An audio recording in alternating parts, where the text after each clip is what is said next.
সত্যি কথা বলবো তোমাকে। হ্যাঁ বলো। ভাই বেশি ইট ফিট ভাঙলে মালিক করে বকবে লেগে সোজা গেঁথে দিচ্ছ। তো তোমাকে রে ভাই সাধারণ তোমার সেই জ্ঞান হয় না যে এই ইট গালা ভাঙা ভাঙা করা আছে তো এখানে। এখন যদি আমি এবার গাঁথা দিই তাহলে গর্তটা তো বন্ধ হয়ে গেছে। যা হবে হবে গাঁথা ফেলে দিব, দেখে লাভ নাই। সন্ধ্যা লেগে গেল, কাজ ছাড়তে হবে। তুমি এত চিন্তা ভাবনা করে খুব জোরে জোরে কুনি মারছে, কি ব্যাপার রে ভাই? গর্ত যে বন্ধ হয়ে গেল যে, গাঁথনি গেলে গর্ত বন্ধ হবে না গো?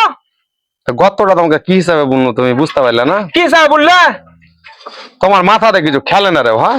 মাথা কি খেলবে রে ভাই? কি তুমি বলতে চাইছো? তোমাকে গর্ত গালা দিয়ে গেল, যেহেতু এটা পুরনো বাড়ি আছে, কথাটা বুঝবে। হ্যাঁ, যে সাইডে যদি গাঁথনি হইতো তাহলে 3 পোয়া মারতে, 3 পোয়া মেরে সাইডে গাঁথনিটা করতে, মানে দাঁড়া কাটা থাকতো। তো যেহেতু এটা মিডিল পয়েন্ট গাঁথনি, সেটা তো ইট বাইরে এখন গোছালো করা যাচ্ছে না। তো এই গর্ত গালা রাখুন ইট ভরার লেগে। তো ভাই গর্ত তুমি মিলে রেখেছো, সাইডে তোমার গই হয়, তোমার দাঁড়া ছাড়তে হয়, দেখো 3 পোয়া মেরে গাঁথনি করতে হয়। তো সাইডে এখানে কি করে গাঁথনি করবো রে ভাই? সাইডে কেন করবে রে ভাই? এখানে যে রে ভাই হবে, এখানে যে ইটটা হবে, এখানে যে গাঁথনি করা হবে, এটা তো সাপোর্ট পাই না, এটা তো বন্ধ হয়ে গেছে। এটা কিভাবে করতে হবে তুমি ওই হিসাবটা জানো না? কিভাবে করতে হবে? এই গর্ত গালা রেখেছি, এই দুটাকে যেমন কেটেছে দুদিকে গর্ত গালা আছে, এই দুটা ইটকে কেটেছে গর্ত আছে। তো যেহেতু একটা পুরোনো বাড়ি তোমাকে বলবো, সে লেগে মিডিল পয়েন্ট পিলার আছে। তো যেখানে দেওয়াল আছে যেহেতু ভিতের বাড়ি, তো সেভাবে পিলারটা তোমাকে তুলতে হবে। সব জায়গা তো একই রকম হবে না। তো তুমি যে এখন যে গর্ত গালা রাখাইনি তোমাকে, এখন তুমি যদি এটা জয়েন মেরে দাও, গর্ত গালা তো কোনো কাজে পাও না। তো ইটটা ঢুকাইতে হবে, তুমি জানো না? কি করে ঢুকাবো রে ভাই? কি করে ঢুকাবে? এলাও ঢুকাও। তোমারকে সুতে আর বকতে পারা যায় না। কি করে ঢুকাবে দেখো, এভাবে যেমন এটা দুটা ইটকে ভেঙেছো, কোনাকুনি ভেঙেছো। হ্যাঁ ভেঙেছি। ভেঙেছো তো, এটা কোনাকুনি ভেঙালো, এটাকে দু সাইড ভেঙে দাও। এভাবে তুমি যদি দু সাইড ভেঙে দাও ইটটা এভাবে, এবার যদি ভেঙে, এবার যদি ইটটা ভরো, ঢুকছে না ভাই ইটটা। আর মশলা দিয়েছো কত দেখি? মশলা দিয়েছি ভাই, গাঁথনিটা একটু শক্ত হয় এই কারণে। দেখো তো ইটটা ঢুকলে সাপোর্টটা হইলো কতখানি যেটা হইলো। ওরে ভাই সে ভালোই তো। গাঁথনিটা গ্যাপ হইলো, হয়েছে না হয়নি? তুমি সে কথা বলো যে হয়েছে ভাই, কিন্তু আমি ভাই সত্যি কথা বলবো তোমাকে। হ্যাঁ বলো। ভাই বেশি ইট ফিট ভাঙলে মালিক করে বকবে লেগে সোজা গেঁথে দিচ্ছ। তোমাকে ভাই সাধারণ তোমার সেই জ্ঞান হয় না যে এই ইট গালা ভাঙা ভাঙা করা আছে, এখানে গর্ততে ইটটা ভরতে হবে। এবার এখানে ইটটা ভরলে, এটা ভরার পরে দেখি একটা ইট দেখি, একটা ইট গালা দাও। এবার এই ইটটা জুতি তুমি, এইটা জুতি, এরপরে যদি এবার চাপ দাও, গাঁথনিটা মিললো রে ভাই, মেকআপটা হইলো। তাই তো রে ভাই। চাপটা হলো না দেখো তো। ঠিক আছে ভাই, বুঝেছি ভাই, বুঝেছি এবার বুঝেছি। কেন তুমি হাসো তো অযথা তর্ক করছো? না ভাই জানলে কি, আমি তো সাইডে ভেবেছি গাঁথনি ফাতনি হয়তো দাঁড়া ছাড়ে, বুঝতে পেরেছো? ওই 3 পোয়া মেরা মেরা আছে, আমি ওইরকম ভেবেছি, ওইরকম হবে। শিক্ষা শেষ আছে? তাই তো রে ভাই, এই তো শিক্ষার ভাই শেষ নাই, আর কাজের কোনো বয়স নাই।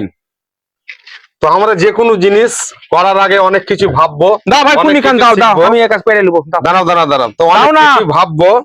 তো এ ভাই যেমন ভুল করে দিল, গাঁথনি ফাতনি সবই ওই করলো, করার পরে এটা কিভাবে মারতে হবে তো জানে না। তো আমাদের অনেক রাজমিস্ত্রি হয় ভিতর ঘর, আমাদের সাইডে যেহেতু হয় এরকম আমাদের দারাজ থাকে সাইডে।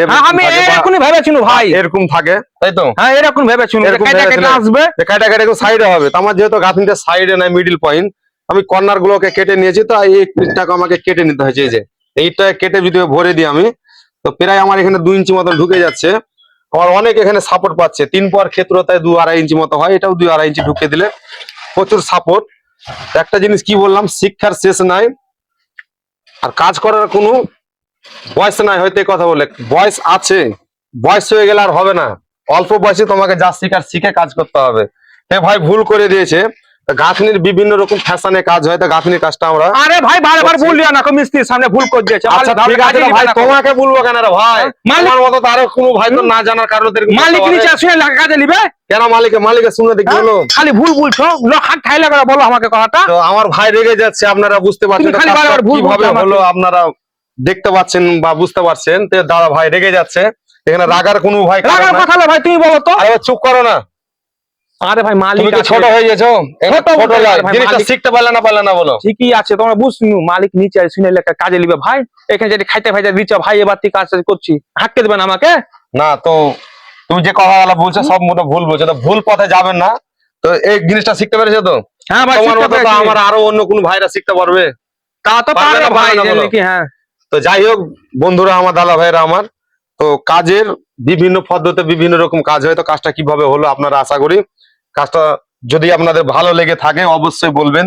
অনেক পিলপারের কাজ হয়, তো আজকে নতুন আপনার পিলপারের কাজ হচ্ছে, নতুন গাঁথনি। তো নতুন বলা যাবে না, এটা বহুত পুরনো আগের স্টাইল এটা কাজ হতো, তা এখন সেই স্টাইলটা ঘুরিয়ে চলে আসছে, যেহেতু দোতলা বাড়ি হচ্ছে।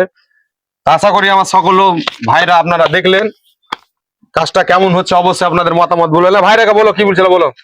ভাই রাখা বুনু ভাই, জানলে কি, যে কোনো ভাই খুব ভাইবা চিন্তা কাজ করিও, আমার মতন অমূর্খ কাজ করিও না, ভুল করে দিস না, ভাঙতে হইতো কষ্ট করে। কি বললো কথাটা বুঝতেন, তা আশা করি